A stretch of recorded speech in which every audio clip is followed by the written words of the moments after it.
Hi, I'm Brad Petschel. I'm from a little town called Hopetoun in the Southern Mallee in Victoria. I'm a hay grower and a cereal grower. So my full farming enterprise consists of a third hay, a third cereal and a third of a legume, canola. So I'd have roughly 250 hectares a year in hay and produce up to 500 tonne of hay depending on how good the year is. One of my larger parts of my business is hay contracting, so I do that throughout the Southern Mallee. Most of my hay actually goes to dairies down the south. Sometimes we can target export markets, but generally it's all consumed as dairy food. We're always looking at growing quality hay. It's the hay that sells, I suppose, in the end of it all. If you can get dry, good quality hay, you've got a market for it. If it gets wet, well, you're less likely to have a good market. We run a system that we bale the hay and then try to get it into the shed as soon as possible.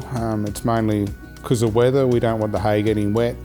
And then, we stack it in sheds and it can stay here for 12 months or 3 years, or depends on how our markets are for selling it. Hay fires are a large issue with hay. It's not a perfect science. We're baling with weather conditions all the time, whether it's wet, dry or in between. By stacking hay, the threat of a fire can be large. You only need one bale in a stack to cause the issue. By eliminating that, it is well worth a peace of mind. There's been a few fires around the whole area. It's just the luck of the draw. Sometimes there could be water getting under a shed that causes it.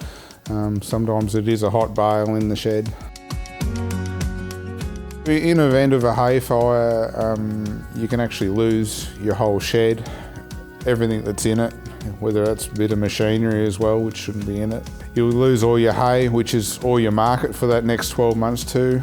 You don't want to deliver hot hay because it can actually cause an issue down at the farm that you deliver it to, and that gives you a bad name. So trying to monitor that all the time and seeing that it's stable and steady is a very important thing. Before all this system came along, the only way we monitored it was you actually physically had to get up on the stack, check the hay in multiple spots on a regular basis, which can be a dangerous thing. If you actually hop up on top of a stack and there is actually hot, you'll fall into that heat well.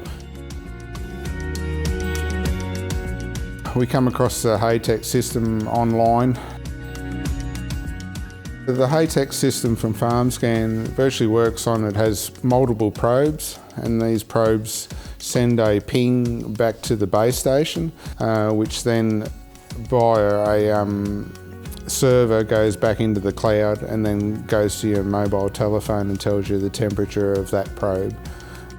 So it can have multiple probes, as many as you want on one base. You can put repeaters on it to actually get further away from one shed to another shed. The app can alarm you when the hay is actually getting hot, or whatever parameters you want to put in it. So you can actually set it that it comes on at a certain temperature, and it'll give you a warning, and a text message comes through to your phone to say probe number 476 is at 40 degrees. So there's a few ways you can set the whole system up. You can actually put it on top of your stack as a grid and actually monitor the whole shed, or you can actually monitor suspect bales that you think are high in moisture that you might have in the front of the shed. So you can just put probes in individual bales and make sure that they're all going to be fine. By keeping an eye on the temperature, I can actually save hay.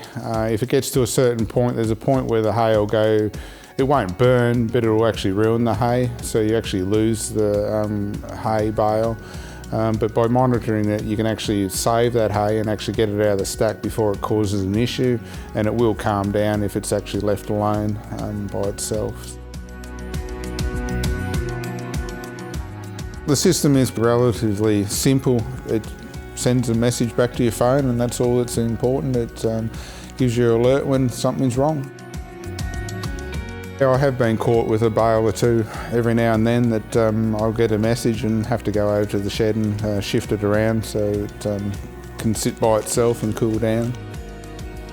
Since having the system, we might move hay around a little bit more often than we normally used to, but knowing that I normally save the hay, whereas prior to this the hay would be ruined and it would be just a waste. So if I lost 20 bales, that was all a loss, whereas now I'll come and shift a bale or two and save 20.